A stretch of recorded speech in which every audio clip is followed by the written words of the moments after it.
யார் யாரோ வாழ்வீரே சிலுவையை கண்டீரோ, சிலுவைக்காய் பணி செய்ய வாரீரோ. Salvation mission partaker movement SMPM ஒரு மிஷனரி இயக்கம்.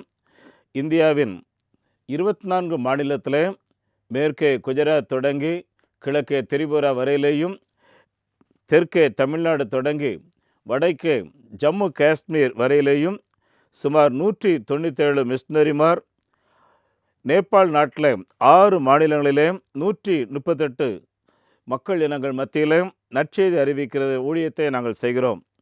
இதுவரையிலேயும் செய்த ஊழியத்தின் விளைவாக சுமார் 4750 பேர் ஞானஸ்நானம் பெற்று 567 கிராமங்களில் முதல் தலைமுறை கிறிஸ்தவர்களாக ஜீவனுள்ள தேவனை ஆராதிக்கிறார்கள்.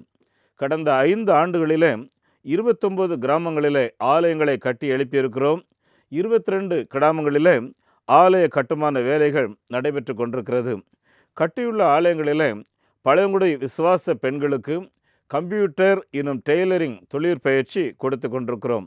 பணித்தளங்களிலே அப்போஸ்தலர்கள் காலங்களிலே நடைபெற்ற அடையாளங்கள், அற்புதங்கள் நடைபெறுகிறது. மரித்தோர் உயிர்த்தோடு எழுதல், குஷ்டரோகிகள் சுகமடைதல், முடவர்கள் எழுந்து நடப்பது, குருடர்கள் பார்வை அடையது, அசுத்தாவிகள் துரத்தப்படுவது என்பது அன்றாட நிகழ்வுகள். இயேசு கிறிஸ்துவை ஏற்று ஆராதிக்கும் விசுவாசியின் குழந்தைகளுக்கு 7 இடங்களிலே விடுதி அமைத்து ஒரிசா, மகாராஷ்டிரா, ராஜஸ்தான், மத்திய பிரதேசம், பஞ்சாப், நேபாள், உத்தரப்பிரதேசத்தில் விடுதியில் அமைத்து சுமார் 400 பழங்குடி குழந்தைகளுக்கு கல்வி கற்கிறார்கள். பகல் நேர பராமரிப்பு, டியூஷன் சென்டர் பல இடங்களில் நடத்துகிறோம். மாதந்தோறும் இந்த ஊழியங்களை குறித்து விசுவாசிகள் அறிந்து கொள்வதற்கு ஆத்மாவை தேடி என்கிற பத்திரிகையை வெளியிடுகிறோம். மிஷன் இந்தியா 2030 என்கிற ப்ராஜெக்ட் மூலமாக இந்தியாவில் 100 மிஷன் சென்டர் உருவாக்க வேண்டும். ஒரு சென்டர்ஸ் மூலமாக 100 உள்ளூர் மிஷனரிகள் எழுப்ப வேண்டும். ஒரு உள்ளூர் மிஷனரி மூலம் 10 சபைகள் உருவாக்க வேண்டும் என்று தெளிவாக திட்டமிட்டு உழைத்து கொண்டிருக்கிறோம். SMPM இயக்கத்துடன் இணைந்து சுவிசேஷம் அறிவிக்க பயிற்சி பெற்று அனுபவம் நிறைந்த மிஷனரிகள் சுமார் 322 பேர் இன்னும் விண்ணப்பம் கொடுத்து காத்திருக்கிறார்கள். 1000க்கும் மேற்பட்ட குழந்தைகள் கல்வி கற்க அவளோடு கூட காத்திருக்கிறார்கள். கடந்த 2024 தேர்தலுக்கு பின்பு பல இடங்களிலே நற்செய்தி அறிவிக்க ஆலயம் கட்ட திறந்த வாசல். கிறிஸ்துமஸ் காலங்களிலே எந்த எதிர்ப்புமின்றி கிறிஸ்துமஸ் விழாக்களை நடத்தி சுமார் 1,00,000க்கும் அதிகமானவர்களுக்கு நேரடியாக இயேசுவின் பிறப்பை அறிவிக்கவும், இதன் விளைவாக சுமார் 250 பேர் திருமுழுக்கு எடுத்து 10 புதிய கிராமங்களிலே சபைகளை உருவாக்குவதற்கு ஆண்டவர் உதவி செய்திருக்கிறார். என்னை கேளும், ஜாதிகளையே உங்களுக்கு சுதந்திரமாய் தருவேன் என்று சொல்லி சங்கீதம் 2:8 வாக்கு பண்ணியுள்ள ஆண்டவர் இன்றைக்கு மக்கள் இனங்களை கூட்டம் கூட்டமாய் தந்து கொண்டிருக்கிறார். மகாராஷ்டிரா, மத்திய பிரதேசத்தில் விந்திய சாத்பூரா மலையில் பௌரா என்ற ஒரு ஆதிவாசி இன மக்கள் வாழுகிறார்கள். சுமார் 6 லட்சம் பேர் வாழுகிற இவர்கள் நாங்கள் கடவுளின் குழந்தைகள் என்று சொல்லிக் கொள்கிறார்கள். ஆதியிலே கடவுள் உலகை படைத்து மனித வளங்களை உருவாக்கினார். அவர்கள் கடவுளுக்கு விரோதமாக பாவம் செய்தபோது கடவுளுக்கு கோபம் வந்து கடவுள் உலகத்தை அழிச்சிட்டாரு. அப்படி அழிக்கும்போது எங்களுடைய குடும்பத்தாரை மட்டும் ஒரு போட்டில் வைத்து பராமரித்து இந்த மலையில் தான் இந்த போட்டு வந்து இறங்கிச்சு அப்படின்னு சொல்லி இந்த மக்கள் நம்புகிறார்கள். இவர்களுக்கு இந்த சம்பவத்தை சொல்லி இன்றைக்கு நாம் நற்செய்தி அறிவிக்கிற பணியில் ஈடுபட்ட விளைவாக இதுவரையிலேயும் சுமார் 85 கிராமங்களில் அங்கே நாம் சபைகளை உருவாக்கி இருக்கிறோம். விசுவாசிகளுடைய குழந்தைகள் அங்கு சிறப்பாக கல்வி கற்கிறதற்கென்று ஒரு விடுதி கட்டி கொண்டிருக்கிறோம். அருமையானவர்களே, இந்த ஆதிவாசி குழந்தையினுடைய அந்த விடுதி கட்டுவதற்கு 15க்கு 10 என்கிற அளவில் ஒரு விடுதி அறை கட்டுவதற்கு 1,00,000 ரூபாய் தேவை. அந்த விடுதி கட்டுவான படிக்கு எழும்பி வருகிறவர்களுக்கு அங்கே உங்களுடைய பெயர்களை பதித்து அந்த குழந்தைகள் தினந்தோறும் உங்களுக்காக உங்களுடைய குடும்பத்துக்காக ஜெபம் பண்ணுவார்கள். கிராமங்களில் ஆலயங்கள் கட்ட நல்ல பக்கா ஆலயம் எலிவேஷனோடு கட்டுவதற்கு 7 லட்சம் ரூபாய், சுமாராக கட்டுவதற்கு 5 லட்சம் ரூபாய், கச்சா ஆலயம் கட்டுவதற்கு 3 லட்சம் ரூபாய் வாங்குகிறோம். ஒரு மிஷனரியை ஸ்பான்சர் பண்ணுவதற்கு எங்களுக்கு 3000 ரூபாய் தேவை. அதே போல் மிஷனரிகளுடைய குழந்தைகளை படிக்க வைக்கிறதற்கு 1000 ரூபாய் தேவை. ஆதிவாசி குழந்தைகளை படிக்க வைக்கிறதற்கு ஒரு பகுதி 600, முழுமையாக பொறுப்பெடுக்க 1200 வாங்குகிறோம். பணித்தளங்களிலே மிஷினரிகள் கிராமங்களிலே உற்சாகத்தோடு ஊழியம் செய்வதற்கு மோட்டார் சைக்கிள் தேவை. ஒரு மோட்டார் சைக்கிளுக்கு 95,000 ரூபாய் தேவை. டெய்லரிங் மிஷின் வாங்குவதற்கு 10,000 தேவை. கம்ப்யூட்டர் வாங்குவதற்கு 10,000 தேவை. நீங்கள் கொடுக்கிற சிறப்பு காணிக்கைகளுக்கு 80G எக்ஸப்ஷன் இருக்கிறது. தேவையுள்ளவர்கள் பெற்றுக்கொள்ளலாம். வாய்ப்புள்ள இந்த காலகட்டங்களை பயன்படுத்தி கொள்ள உங்களுடைய தீர்மானம்தான் என்ன? SMBM இயக்கம் சார்பில் இந்தியர்களுக்கு இயேசு கிறிஸ்து மட்டுமே பரலோகம் செல்ல வழி என்பதை கிராமங்களில் அறிவித்து, விசுவாசித்து ஞானஸ்நானம் கொடுத்து ஆலயங்கள் கட்டி சபையாக, குடும்பமாக, தனிநபராக வாருங்கள் என்று உங்களுக்கு அன்போடு அழைப்பு கொடுக்கிறோம். எங்கள் தொடர்பு முகவரி நம்பர் 2, எம்ஜிஆர் தெரு, பதுவஞ்சேரி, சென்னை 126. எங்களுடைய தொலைபேசி எண் 9043867550, 9447373550. எங்களுடைய இமெயில் office@smpm.co.in, வெப்சைட் smpm.co.in. உங்களுக்காக நாங்கள் ஜெபிக்கிறோம். இந்த இயக்க ஊழியங்களுக்காக காணிக்கை அனுப்ப நெகேமியா new generation partaker movement, state bank of India, 42 17 80 20 691, IFSC code SPIN 0061767. அதே போல் salvation mission partaker movement, south Indian bank, SMPM 0886073 0000169, IFSC code SIPL 0000886. அருமையானவர்களே, கடந்த நாளில் ஒரிசா சென்று இருக்கும்போது ஆண்டவரின் பெரிய கிருபை, ஒரு ஆலயத்தை பிரதிஷ்டை பண்ணோம். அந்த ஆலயம் எப்படி உருவானது, இதனுடைய எப்படி பிறந்தது இந்த ஆலயம் என்று கேட்கும்போது, அருமையானவர்களே, தசரத் பிரதான் என்ற ஒருவர் முன் வந்தார். அவர் சொன்னார், எங்களுடைய குடும்பம் மூலமாக தான் இங்கே ஆலயம் உருவானது. எங்களுடைய குடும்பம் ஒரு மந்திரவாதியினுடைய கட்டுப்பாட்டுக்குள் இருந்தது. குடும்பத்தில் இருக்கிற ஆண்கள் கட்டாயம் மந்திரவாதம் கற்றுக்கொள்ள வேண்டும் என்ற ஒரு நிர்பந்தம். இப்படி மந்திரவாதிகளால் பயமுறுத்தப்பட்டு எங்களுடைய குடும்பம் ஒரு நடைபிணை போல இருந்து கொண்டிருந்தது. ஒரு காலகட்டம் வரும்போது நரபலி கொடுக்க வேண்டும் என்று அந்த பூஜாரிகள் எங்களை மிரட்ட ஆரம்பித்து விட்டார்கள். அப்பொழுது தான் எங்களுக்குள் பயம் வர ஆரம்பித்து விட்டது. அது மாத்திரம் இல்லை, நரபலி கொடுத்தா நீங்கள் உயிர் வாழலாம், இல்லைன்னா இரத்த வாந்தி எடுத்து வயிறு வெடித்து செத்து போயிருவீங்கன்னு சொல்லி எங்களை மிரட்ட ஆரம்பிச்சிட்டாங்க. நாங்கள் கிராமவாசிகள், எங்கள் பக்கத்தில் பள்ளிக்கூடம் கூட கிடையாது. ஆஸ்பத்திரி போனோன்னா 15 கிலோமீட்டர் போனோம், பள்ளிக்கூடம் போனோன்னா 5 கிலோமீட்டர் போனோம், ஹையர் செகண்டரி ஸ்கூல் போனோன்னா நாங்கள் 15 கிலோமீட்டர் போனோம். இப்படி எல்லாமே ஒரு காட்டு பகுதியில் இருந்ததுனால எங்களுக்கு என்ன செய்யறதுன்னு சொல்லி தெரியல. அப்படிப்பட்ட நேரத்தில் தான் ஆண்டவராகிய இயேசு கிறிஸ்து எங்களுடைய கிராமத்தை தேடி வந்தார். நீ பயப்படாதே, நான் உன்னோடு கூட இருக்கிறேன், திகையாதே, நானும் தேவன், உனக்கு பலப்படுத்தி உனக்கு சகாயம் பண்ணுவேன், என் நீதியின் வளர்த்தினாலே உன்னை தாங்குவேன் என்று சொல்லி தேவனுடைய வசனம் எங்களை வந்து தேடி வந்தது. அருமையானவர்களே, ஒரு மந்திரவாதிக்கு பயந்து, அதே சமயம் இரத்த வாந்தி எடுத்து வயிறு வெடித்து சாகாமல் இருக்கணுங்கிறதுக்காகத்தான் இயேசு கிறிஸ்துவின் பக்கம் வந்தோம். ஆனால் இயேசு கிறிஸ்து வந்த பின்பு எங்களுடைய வாழ்க்கையே மாற்றிவிட்டார். எங்களுடைய குடும்பத்தை ஆசீர்வதிக்க ஆரம்பித்தார். சாபக்கேடாக இருந்த எங்களுடைய விவசாய நிலங்கள் நல்ல பலன்களை கொடுக்க ஆரம்பித்தது. இன்றைக்கு இந்த திருச்சபையில் எங்களுடைய குடும்பத்தார் தான் மூப்பர்களாக இருந்து திருச்சபையை நாங்கள் ஒழுங்கு செய்து நடத்தி கொண்டிருக்கிறோம். எங்களுக்காக ஜெபி. எங்களுடைய தரிசனம் இந்த வட்டாரத்தில் எங்களைப் போல அடிமைப்பட்டு பாவத்தோடு போராடி மந்திரவாதிகளால் மிரட்டப்பட்டு பயந்து ஒடுங்கி கிடக்க ஜனங்கள் ஏராளம். அருமையானவர்களை, இவர்களை நாங்கள் விடுவிக்க வேண்டும், எங்களுக்காக நீங்கள் ஜெபியுங்கள் என்று கேட்டுக்கொண்டார்கள். அருமையான, அது மாத்திரம் இல்லை, 2030க்குள்ளே எங்களை சுற்றி இருக்கிற ஒவ்வொரு கிராமத்திலையும் குறைந்தபட்சம் ஒரு தேவாலயமாக இருந்தால் தான் இந்த கிராமங்களில் இருக்கிற இருள் ஒளிந்து போய்விடும் என்று சொல்லி சாட்சி சொன்னார்கள். அருமையானவர்களே, நாம் வாழ்கிற கடைசி காலம். இந்த கடைசி காலங்களில் அருமையானவர்களே, ஆத்மாவை ஆதாயம் பண்ணுவதற்கு மிஷினரிகளை அனுப்பி வைக்கிறதற்கு லூக்கா 15:10 மனம் திரும்புகிற ஒரு பாவி நிமித்தம் பரலோகத்தில் மிகுந்த சந்தோஷம் உண்டாயிருக்கும் என்று நம்முடைய ஆண்டவர் சொல்லியிருக்கிறாரே, அந்த வார்த்தைக்கு கீழ்ப்படிந்து நம்முடைய நாட்டில் நாம் மாபெரும் காரியங்களை செய்ய வேண்டிய வேளையில் இருக்கிறோம்.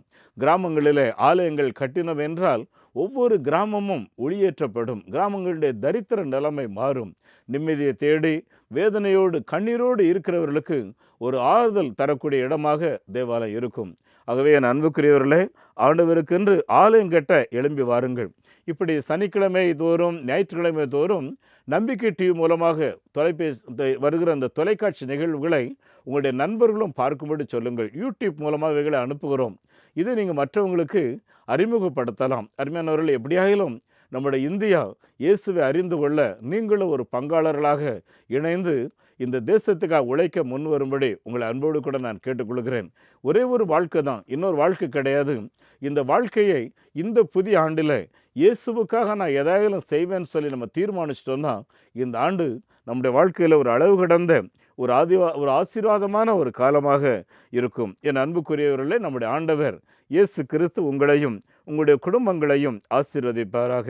அருமையானவர்களே, இந்த நாளில் உங்களோடு கூட இயேசு கிறிஸ்துனுடைய பிரசன்னம், அந்த பிரசன்ன திருநாள் என்பதை குறித்து சில குறிப்புகளை நான் பகிர்ந்து கொள்கிறேன்.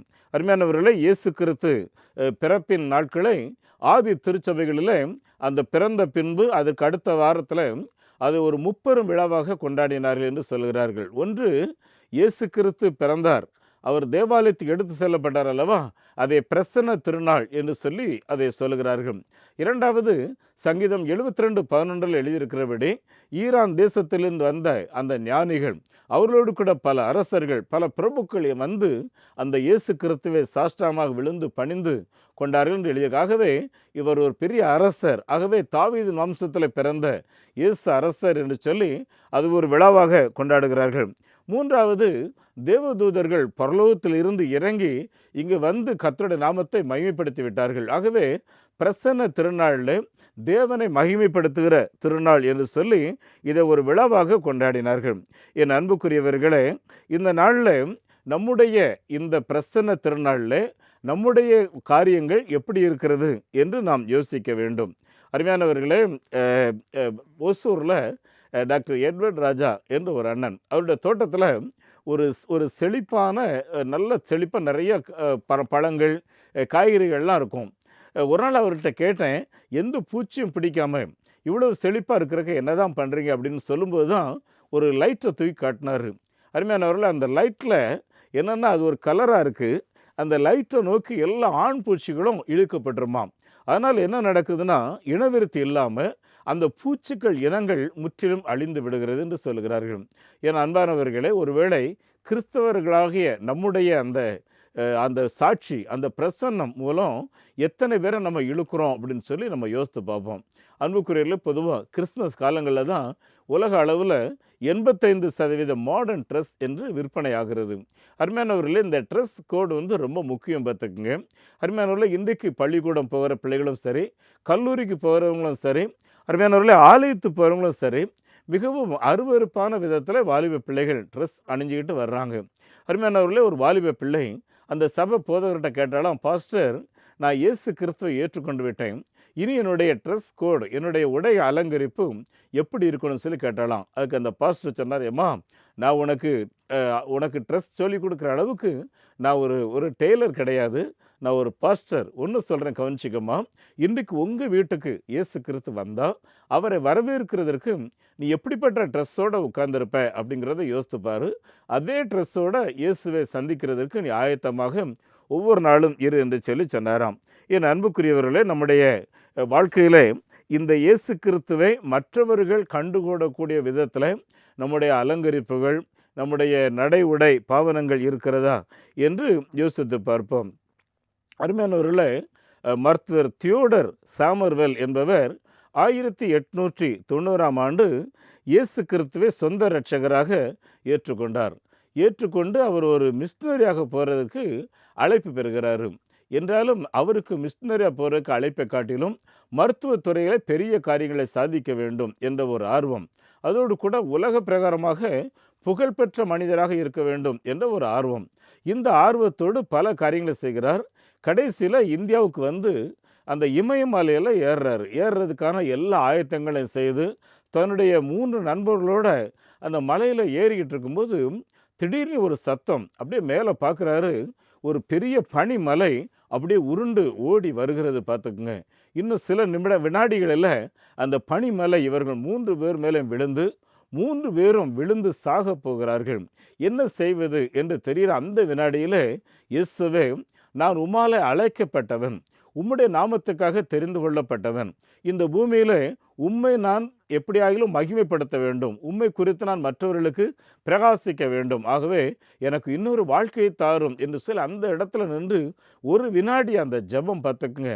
அந்த நேரத்தில் ஒரு தேவன் அப்படியே தேவதூதன் வந்து இந்த 3 பேரையும் அப்படியே சேர்த்து பிடித்து கொண்டதாகவும், அந்த பனிமலை அங்கிருந்து வந்தது இவர்கள் அருகாமையில் வரும்போது 2ஆக பிரிந்து அப்படி இவர்களை விட்டு விலகி விழுந்ததையும் அவர் அந்த இடத்துல பார்க்குறாரு. இது ஒரு கனவுல நடந்த நிகழ்வுகள் பார்த்துங்க.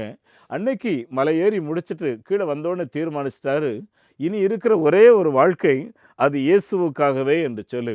அருமையானவர்களே, இந்த வாழ்க்கையை அர்ப்பணித்து கன்னியாகுமரி மாவட்டத்திற்கு வந்து அவர் ஆண்டவருக்கு மகிமையாக அருமையானவர்களே பல நற்காரியங்களை செய்து ஆண்டவருடைய நற்செய்தி அறிவித்திருக்கிறார். என் அன்புக்குரியவர்களே, நாம் நம்முடைய வாழ்க்கையிலே நம்முடைய ஆண்டவரை மகிமைப்படுத்துகிறதிலே நாம் எப்படிப்பட்டவர்களாக இருக்கிறோம் என்று யோசித்து பார்ப்போம். யாத்ராமத்தின் புஸ்தகம் முதல் 29 அதிகாரம் முதல் 9 வசனத்தில் வாசித்து பார்த்தீங்கன்னா, தேவனாலே தெரிந்து கொள்ளப்பட்ட ஆசாரியர்களை குறித்து எழுதியிருக்கிறது. அவர்களுக்கு விசேஷித்த உடை அலங்கரிப்பு, அவர்கள் தங்குகிறதுக்கு விசேஷித்த இடங்கள் என்று பல ஒழுங்குகளை இன்றைக்கு நம்முடைய சபைகளில் நாம் செய்து கொடுக்கிறோம்.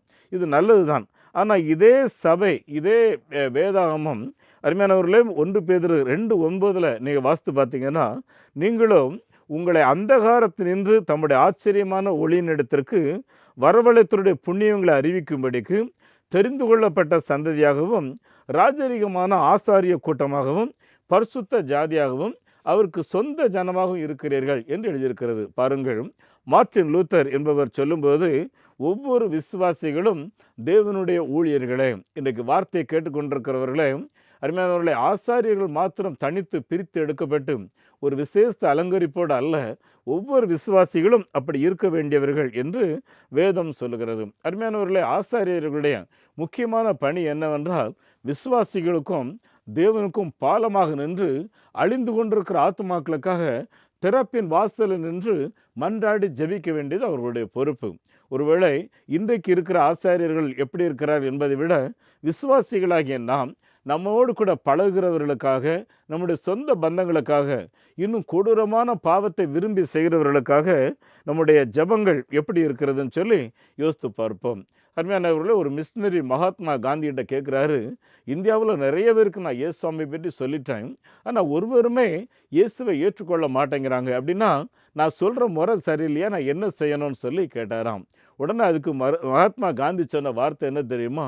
ஒவ்வொரு கிறிஸ்தவர்களும் அவர் என்ன சொன்னாரோ சொன்னபடியே நீங்கள் வாழுங்கள். என் அன்புக்குரியவர்களே, உலக பிரகாரமான மனிதர்கள் நம்மிடத்தில் எதிர்பார்க்கிற காரியம் இயேசு சொன்னபடியே வாழ வேண்டும். எனக்கு தெரிந்த ஒரு போதகர், அவர் தினமும் தன்னுடைய அந்த ஜெப அறையில் ஜெபிக்கும்போது, ஆண்டவரே இன்றைக்கு உம்முடைய சாயலாக உம்மை போல என்னை மாற்றும் என்று சொல்லி. இன்னொரு போதகர் வீட்டுக்கு போயிருந்தேன்.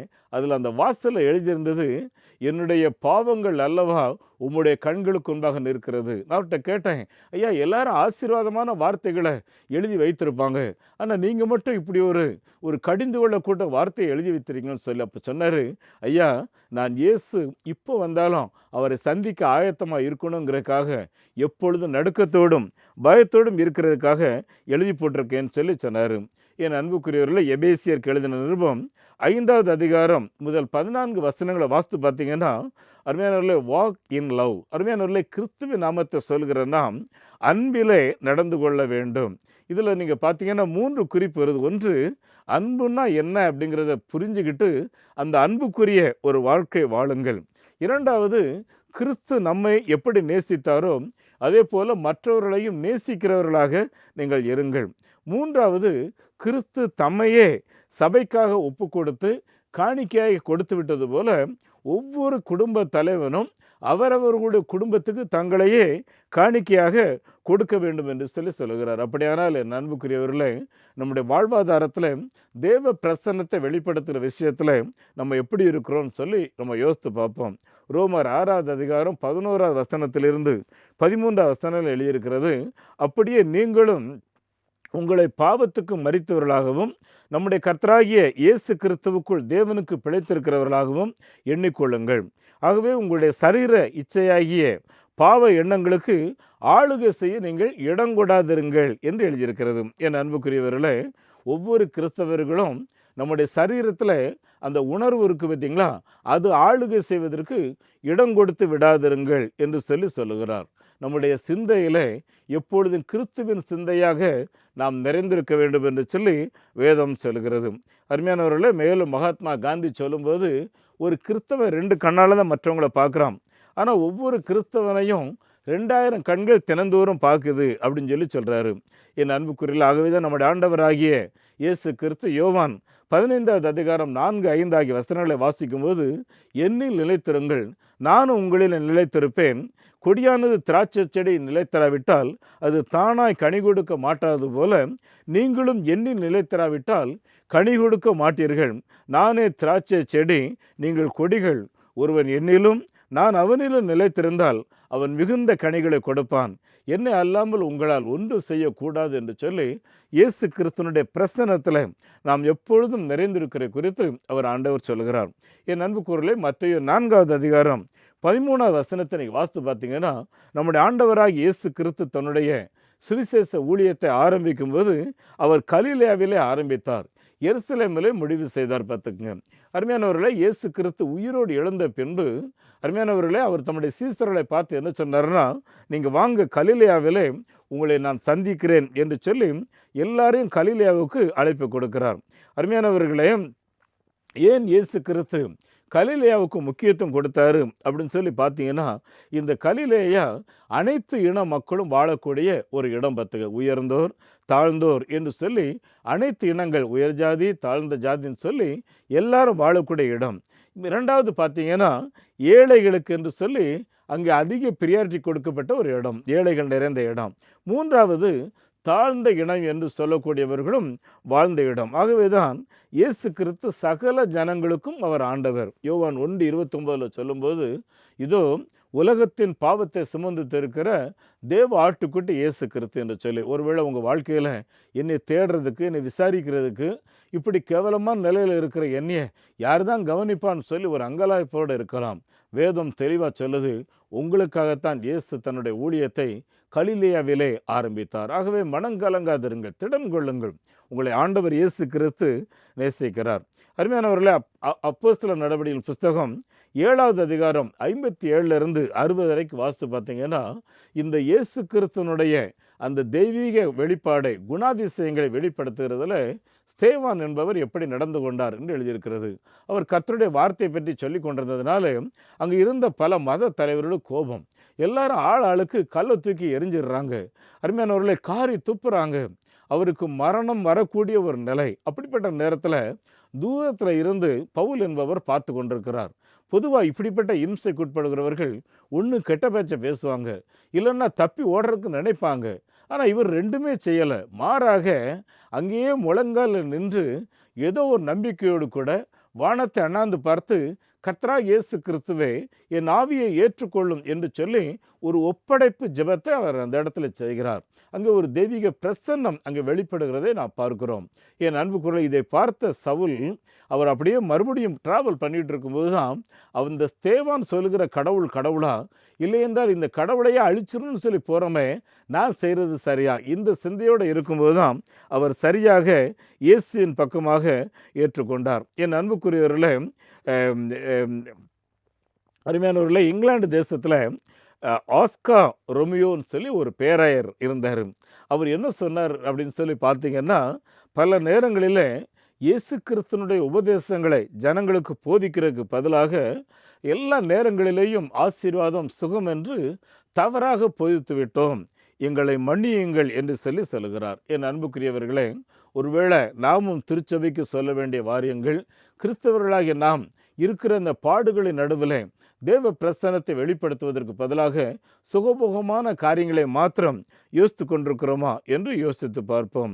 அருமையானவர்களே, மாயையான அன்பிலே இன்றைக்கு பல வாலிபர்கள் விழுந்து கிடக்கிறார்கள். ஒருவேளை தேவ பிரசன்னத்தில் வாழ்வதற்காக தெரிந்து கொள்ளப்பட்ட நாம், அவராலே பிரித்தெடுக்கப்பட்ட நாம் மாயமான அம்பு, அதாவது உலக பிரகாரமான எண்ணங்களுக்கு மட்டும் முக்கியத்துவம் கொடுத்து அங்கேயே விழுந்து கிடக்கிறோமா என்று சொல்லி சற்று யோசித்து பார்ப்போம். என் அன்புக்குரிய தேவனுடைய பிள்ளைகளே, நம்முடைய இந்தியாவுக்கு வந்தவர் சீகன் பால்கி என்ற மிஷினரி. அருமையானவர்களே, அவர் ஒரு தெய்வீக புருஷர்.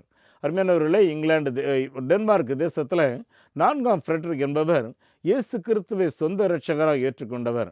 அவங்க அம்மா அவருக்கு சொன்னாங்களாம், தம்பி, ஒரு நாள் நீ ராஜாவாக பொறுப்பெடுப்ப, அன்றைக்கு நீ முதல் மிஷினரியை இந்தியாவுக்கு அனுப்பணும்னு சொல்லி. என் அன்புக்குரியவர்களே, டென்மார்க் அரசர் டென்மார்க்கன் எவனாவது இந்தியாவுக்கு போகிறதுக்கு ரெடியாக இருக்கானா அப்படின்னு சொல்லி கேட்கும்போது ஒரு ஜெர்மானியன் ஜெபம் பண்ணி கொண்டிருக்கிறார்னு சொல்கிறாங்க. என் அன்புக்குரிய அந்த ஜெர்மானியனை கண்டுபிடித்து அவனுக்கு பயிற்சி கொடுத்து அவரை இந்தியாவுக்கு மிஷினரியாக அனுப்பி வைக்கிறார். வந்த அவரை 6 மாதம் அருமையானவர்களே கப்பல்லையே கடுங்காவல் வச்சுட்டாங்க. ரொம்ப கஷ்டப்பட்டார். கடைசியாக ஒரு குடிசை வீட்டில் தங்கியிருந்தார். தங்கி இருக்கும்போது ஈன்னு சொல்லி அந்த மணலில் உட்கார்ந்து எழுதுவாராம். அவருக்கு சொல்லி கொடுத்தவன் பார்த்தீங்கன்னா ஒரு அந்தணன்னா அந்த நாட்களில் ஒரு பூஜாரி பார்த்துக்குங்க. அவருக்கு தான் அந்த எழுத படிக்க தெரியும். அவர் தான் எழுதி கொடுத்தாரு. ஒரு நாள் அவர் சொன்னாரா, நான் உன் கையை பிடிக்க மாட்டேன், தொட்டதுலேருந்து எனக்கு ஒரு கையெல்லாம் சிலிர்க்குதுன்னு சொல்லி. இன்னொரு முறை சொன்னாராம், உன் முகத்தை பார்க்க மாட்டேன், பார்த்ததுலேருந்து எனக்கு உடம்பெல்லாம் நடுங்குன்னு சொன்னாராம். சீகன் பால்கு சொன்னாராம், நான் என் முகத்தை வேணால் மூடிக்கிறேன்ப்பா, எனக்கு எப்படியாவது தமிழ் சொல்லிக் கொடு என்று சொல்லி. என் அன்புக்குரிய இப்படி தான் அவரோட இருந்து பழகி தமிழை கற்றுக்கொண்டார். அருமையானவர்கள், அவர் இந்த வேத புஸ்தகத்தை மொழிபெயர்ப்பு பண்ணும்போது அந்த அந்தணன் தான் கூட இருந்தவருக்கு எல்லா விதத்திலையும் உதவி செய்தான் பார்த்துக்குங்க. கடைசியில் அந்த அந்தணன் அவனை அறியாமலே விசுவாசியாகி ஞானஸ்நானம் பெற்று இயேசு கிறிஸ்துவின் பிள்ளையாகி இந்த பைபிள் தமிழில் வெளியிடுவதற்கு அவன் ஒரு காரணவாதியாக மாறினான். என் அன்புக்குரியவர்களே, சீகன் பால்கு அவர் ஒரு நாளும் நீ கிறிஸ்தவனாக மாறுன்னு சொல்லலை, பேப்டிசம் எடுன்னு சொல்லலை. மாறா அவருடைய இந்த வாழ்க்கை தெய்வ பிரசன்னம் அவனை தேவன் பக்கமாக இழுத்து விட்டது. சாது சுந்தர் சிங் ஒரு வீட்டு முன்னாடி போய் கதவை தட்டும்போது அந்த பிள்ளை சொன்னாலும், அம்மா ஜீசஸ் வந்திருக்காங்கன்னு சொல்லி. உடனே உள்ளே போகிறாரு. அந்த அம்மா கேட்குறாங்க, ஐயா உங்களை பார்த்தோன்னே மகா ஜீசஸ் வந்திருக்காங்கன்னு சொல்லிட்டா. ஆமாம்மா, நான் இயேசுவை என்னைக்கு ஏற்றுக்கொண்டனோ அன்னையிலிருந்து இயேசுவே உம்முடைய பிரசன்னம் என்னில் நிரம்பி இருக்கணும்னு சொல்லி ஜெபம் பண்ணுறேன்னு சொல்லி. என் அன்புக்குரியவர்களே, நாமும் தேவ பிரசன்னத்தில் நிற்போம், அந்த சமாதானத்தை வாழ்க்கையில் அனுபவிப்போம், இந்த உலகிற்கு இயேசுவே நாம் காட்டுவோம். அப்படிப்பட்ட ஆசீர்வாதம் உங்களுடைய வாழ்க்கையில், உங்களுடைய குடும்ப வாழ்க்கையில் தினந்தோறும் தங்கியிருப்பதாக உங்களுக்காக நான் செபிக்க விரும்புகிறேன். எங்கள் பரலோகத்து நல்ல ஆண்டவரே, இந்த நாளில் வார்த்தைகளை கேட்டேன். அருமையான உம்முடைய பிள்ளைகள் ஒவ்வொருவருக்காக ஸ்தோத்திரம். ஆண்டவரே, 2025 ஆண்டில் எதுவுமே சரியா இல்லையேன்னு சொல்லி கலங்கி கொண்டிருக்கிற உம்முடைய பிள்ளைகளுக்கு நான் கடவுளுக்கு பயப்படும் பயத்தில், தேவ பிரசன்னத்தில், தேவ மகிமையில் நான் தங்கியிருக்கிறேன்னான்னு சொல்லி ஒவ்வொருவரும் தாங்களை ஆராய்ந்து பார்த்து ஆண்டவரே இந்த பரிசுத்த ஜீவியத்துக்கு ஒப்பு கொடுக்கும்படி ஆண்டவரே நீர் கிருபை செய்யும்படி நான் செபிக்கிறேன். இந்த வார்த்தைகளை கேட்டுக்கொண்டிருக்கிற ஒவ்வொரு குடும்பங்கள், ஒவ்வொரு தனி மனிதர்களை தொட்டு நீர் ஆசீர்வதியும். அவருடைய குடும்பங்களில் இருக்கிற போராட்டங்கள், மன உளைச்சல்கள், கண்ணீர், கவலைகள் எல்லாவற்றையும் இயேசுவே நீர் மாற்றி போடும்படி செபிக்கிறோம். நீர் உலகிற்கே சமாதானம் கொடுக்கிறவர் என்பதை ஆண்டவரே உம்முடைய பிள்ளைகள் அறிந்து ஆண்டவரே உத்தமமாக உம்மை பின்பற்றும்படி கர்த்தாவே நீர் கிருபை செய்யும். அப்படியே நீர் செய்கிறதற்காக ஸ்தோத்திரம். ஆண்டவரே, தொடர்ந்து உம்முடைய நாமத்தை மகிமைப்படுத்தும். ஆண்டவரும் அருமை இரட்சகருமாகிய இயேசு கிறிஸ்துவின் நாமத்தில் இந்த ஜெபத்தை கேட்கிறோம் பிதாவே, ஆமேன். நம்முடைய ஆண்டவர் இயேசு கிறிஸ்துவனுடைய கிருபையும் பிதாவாகிய கடவுளின் அன்பும் பரிசுத்த ஆவியானவரின் பராமரிப்பும் நடத்தலும் ஆசீர்வாதமும் நம் அனைவரோடும் இன்றும் என்றும் சதா காலங்களிலேயும் தங்கியிருப்பதாக, ஆமேன். இந்த மாபெரும் நற்செய்தி பணியில் ஒரு ஆதிவாசி குழந்தைய நீங்கள் 600 ரூபாய் கொடுத்து படிக்க வைக்கலாமே, உங்களால் ஏன்ற தொகையை கொடுத்து ஒரு ஆலயங்கள் கட்டுவதற்கு தீர்மானம் எடுக்கலாமே, உங்களுடைய பங்குகள் என்ன? Salvation mission partaker movement trust, account number 088607000000169, South Indian Bank, IFS code SIPL 00008886. GPay வழியாக காணிக்கை செலுத்த விரும்புகிறவர்கள் 90 43 86 7550